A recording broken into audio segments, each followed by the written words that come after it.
I am Karishma and you are watching Karishma study point. Welcome back to our YouTube channel. हमारा आज का topic है how to break vicious circle of poverty. हमने अपनी previous video में सीखा था कि विशियस सर्कल क्या होता है। विशियस सर्कल एक अंडर डेवलप्ड कंट्री की ऐसी पोजीशन होती है जिसमें वो अपनी कैपिटल फॉर्मेट करने के लिए, चाहे वो फिजिकल कैपिटल हो या ह्यूमन कैपिटल हो, उसको बनाने में जो भी प्रॉब्लम फेस करता है उस चक्कर में फंस के रह जाता है, जिसके कारण प्रोडक्टिविटी भी लो होती है और आगे इनकम कम हो जाती है। इससे इनकम कम होने के कारण, परचेजिंग पावर कम होने के कारण कंज्यूमर जो है वो गुड्स की कम डिमांड करता है। डिमांड कम होने के कारण फिर से प्रोडक्ट बनाने वाले कम प्रोडक्ट बनाते हैं। तो इस तरह से वो चक्र चलता चला जाता है, जिसे विशियस सर्कल ऑफ पॉवर्टी कहते हैं। मैं एक बार दोबारा आपको वो चक्र बना के दिखा देती हूँ विशियस सर्कल ऑफ पॉवर्टी का। लो इनकम,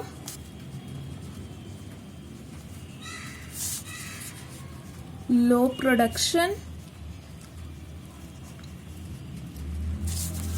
लो इन्वेस्टमेंट,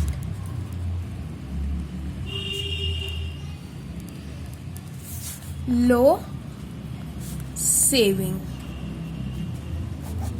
हमारी इनकम लो है तो हमने प्रोडक्टिविटी भी लो की। प्रोडक्टिविटी लो थी, हमारी इन्वेस्टमेंट भी कम हुई। इन्वेस्टमेंट कम हुई तो आगे हमारी सेविंग भी कम हुई। सेविंग कम हुई तो फिर से हमारी इनकम लो हो गई। इस तरह से ये चक्र चलता रहता है। तो इसे अब हमें तोड़ना है। तो how to break vicious circle of poverty हमारा ये टॉपिक है। तो हम इसे तोड़ेंगे किस तरह से। सबसे पहले बड़ी प्रॉब्लम हमें यहाँ पे कैपिटल फॉर्मेशन की है, जो कि है लो इनकम के कारण। अब हम आगे इसके कुछ मेजर्स देखते हैं, जिससे हमें पता चल जाएगा कि इसे किस तरह से ब्रेक किया जाता है। हमें एक एग्जाम्पल की मदद से ये समझाया जाता है कि एक पर्सन है, उसकी इनकम कम है, तो वह इस कारण न्यूट्रिएंट फूड नहीं ले पाता है, तो उसकी हेल्थ डाउन होती जा रही है। उसकी हेल्थ डाउन होती जा रही है तो उसकी काम करने की क्षमता और कम होती जा रही है, उसकी प्रोडक्टिविटी और कम होती जा रही है, जिसके कारण उसकी इनकम और लो हो गई। इस तरह से वो फिर बीमार पड़ गया और इसी तरह से ये चक्र चलता जा रहा है। तो इस तरह के ऐसे चक्र को तोड़ने के लिए क्या किया जाए कि एक अंडर डेवलप्ड कंट्री भी डेवलप्ड कंट्री में चेंज हो जाए। तो सबसे पहले इसका रीजन है, जो रीजन है हमारे पास, लो पर कैपिटा इनकम।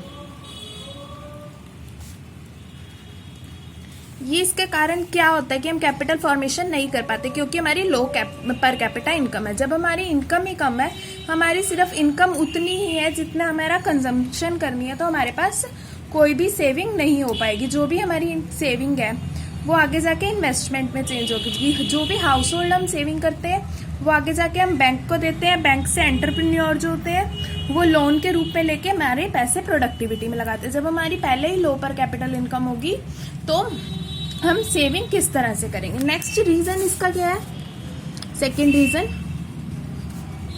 अगर आपने हमारी प्रीवियस वीडियो नहीं देखी है तो आप प्लेलिस्ट में जाकर चेक कर सकते हैं और मैं आपका उसका लिंक डिस्क्रिप्शन में प्रोवाइड करवा दूंगी। लार्ज साइज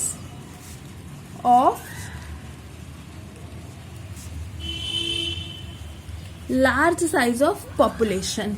दूसरा कारण हमारी पॉपुलेशन का सबसे बड़ा साइज होना है। जितनी हमारी प्रोडक्टिविटी बढ़ती है उससे ज़्यादा हमारे कंज्यूमर बढ़ जाते हैं, और जितनी हमारी जॉब के लिए निकलती है, एम्प्लॉयमेंट निकलती है, उससे ज़्यादा हमारी पॉपुलेशन है। तो इस तरह से हमारी under developed country under develop ही रह जाती है। जिनकी लो पर कैपिटा इनकम है उसकी लो पर कैपिटा इनकम ही रह जाती है। थर्ड इसका पॉइंट है इन्फ्लेशन।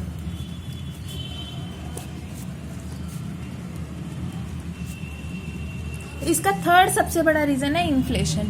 दिन ब दिन महंगाई बढ़ती जा रही है और इसके कारण लोगों की परचेजिंग पावर कम होती जा रही है। तो ये इन्फ्लेशन भी इसका अगला रीजन है कि हम विशियस सर्कल में से बाहर नहीं निकल पाते। फोर्थ रीजन इसका लैक ऑफ इन्वेस्टमेंट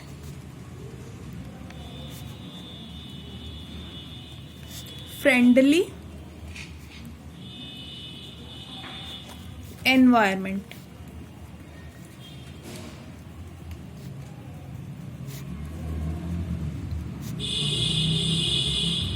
अभी भी कुछ रूरल एरियाज ऐसे हैं जहाँ पे इन्वेस्टमेंट करने के लिए कोई भी इंस्टीट्यूशन नहीं है, किसी भी तरह के बैंक्स नहीं है, और काफ़ी सारा पेपर वर्क करना होता है जो कुछ इलिटरेट पीपल नहीं कर पाते। इस तरह से उन्हें इन्वायरमेंट नहीं मिल पाता कि इन्वेस्टमेंट वो कर पाए, इसलिए उनके पैसे घर के घर में ही रह जाते हैं, उनकी सेविंग ही रह जाती है, वो इन्वेस्टमेंट नहीं बन पाती है। और जो एंटरप्रेन्योर्स को इन्वेस्टमेंट चाहिए होती है, उन्हें लोन के रूप में जो इन्वेस्टमेंट चाहिए होती है वो लेने में भी उन्हें काफ़ी दिक्कतों का सामना करना पड़ता है, इसलिए वो लोन लेना भी पसंद नहीं करते हैं। इसलिए lack of investment friendly environment इसका एक सबसे बड़ा रीज़न है।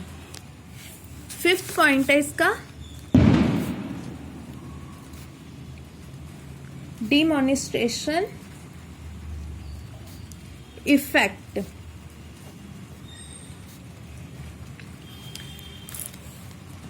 जिन लोगों की ज़्यादा इनकम होती है वो कुछ लग्जरियस गुड पे पैसे खर्च करने शुरू कर देते हैं, जैसे laptop, machines, watch, car, television, fridge, इस तरह की चीज़ों पे पैसे खर्च करने शुरू कर देते हैं। उनको देखा देखी दूसरे लोग भी अपनी कंजम्पशन को बढ़ा देते हैं और ऐसी तरह की चीज़ें खर्च करनी शुरू कर देते हैं, ऐसी चीज़ों पे खर्च करना शुरू कर देते हैं। तो इस कारण उनकी इन्वेस्टमेंट नहीं हो पाती, उनकी सेविंग नहीं हो पाती। तो इसका इफेक्ट भी एक लोगों की सेविंग को कम करता है कि वो लग्जरियस चीज़ों पे पैसे खर्च करने शुरू कर देते हैं। अब हम इसके कुछ मेजर्स देखते हैं जिससे हम विशियस सर्कल से बाहर निकल सकते हैं। अब इसके मेजर्स देख लेते हैं।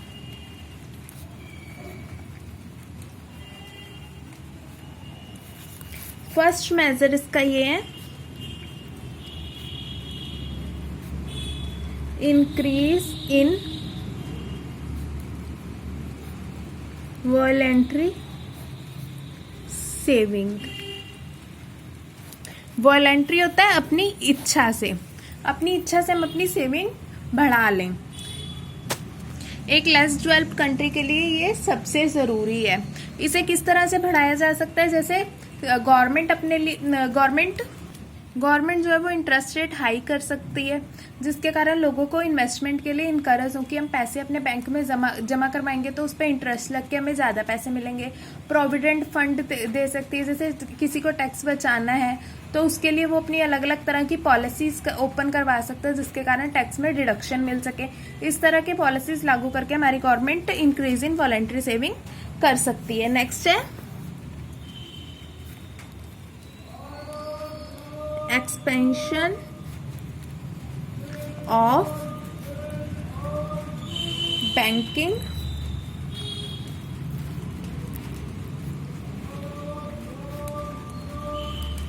इंस्टीट्यूशन। जैसे कि हमने आपको ऊपर रीजन में बताया था कि lack of investment friendly environment है, जैसे रूरल एरिया में कोई बैंक भी नहीं है तो इस तरह से वो लोग इन्वेस्टमेंट नहीं कर पाते। तो एक्सपेंशन ऑफ बैंकिंग इंस्टीट्यूशन को बढ़ा के हम हर एरिया में इन्वायरमेंट फ्रेंडली अगर कर देंगे तो लोगों को इन्वेस्टमेंट करने में कोई भी दिक्कत नहीं होगी और लोग ज़्यादा से ज़्यादा सेविंग करके अपने पैसे को इन्वेस्ट कर सकते हैं, जिससे हमारी कैपिटल फॉर्मेशन होनी इजीली हो सकती है। थर्ड पॉइंट हम इसमें ले सकते हैं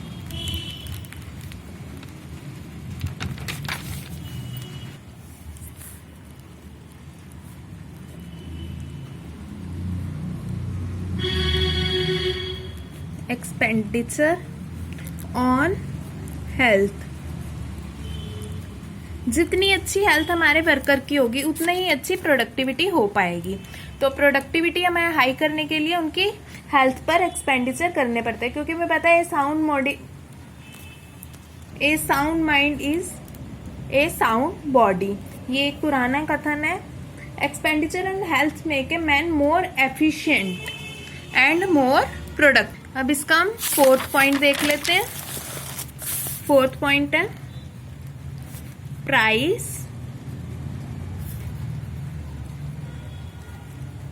स्टेबिलिटी। हमारा यहाँ पे एक रीजन था इन्फ्लेशन यानी कि महंगाई बढ़ने के कारण कंज्यूमर की डिमांड काफ़ी चीज़ों पे कम हो सकती है। अननेसेसरी जो गुड्स हैं वो डिमांड उनकी कम हो जाएगी। तो हम यहाँ पे प्राइस स्टेबल करके भी, चीज़ों के प्राइस स्टेबल करके भी कंज्यूमर गुड्स की डिमांड बढ़ा सकते हैं, उनकी प्रोडक्टिविटी बढ़ा सकते हैं। 5th मेजर्स है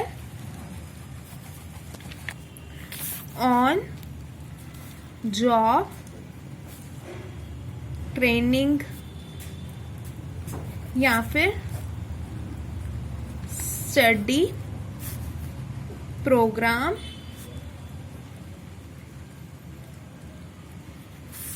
फॉर एडल्ट्स। हमें अपनी प्रोडक्टिविटी बढ़ाने के लिए जॉब पे जो भी हमारे वर्कर्स लगे हुए हैं उन्हें जॉब पे ट्रेनिंग दे सकते हैं, उनके लिए स्टडी प्रोग्राम ऑर्गेनाइज कर सकते हैं जिससे उनकी नॉलेज इंक्रीज हो, जिस कारण वो प्रोडक्टिविटी बढ़ा सके। उन्हें काम पे इस तरह से उन्हें काम करने का तरीका सिखाया जाना चाहिए कि वो कम टाइम में ज्यादा से ज्यादा प्रोडक्शन कर सके। इससे एक जो है बिजनेसमैन का फायदा है कि उसकी प्रोडक्शन बढ़ जाएगी, और दूसरा उस वर्कर का फायदा है कि उसकी कैपिटल पर कैपिटा इनकम बढ़ जाएगी, उसकी इनकम इंक्रीज हो जाएगी, तो वो लो लेवल इनकम के नीचे नहीं आएगा। तो ये थे कुछ मेजर्स जिसके कारण हम विशियस सर्कल को ब्रेक कर सकते हैं। यहाँ पे पहले हमने रीजन सीखे, उसके बाद हमने मेजर्स देखे। अगर आपको वीडियो अच्छी लगी हो तो वीडियो को लाइक कीजिए, कमेंट में कोई डाउट हो तो आप पूछ सकते हैं, चैनल को सब्सक्राइब कर दीजिए ताकि आपको आने वाली वीडियोस की नोटिफिकेशन मिल सके।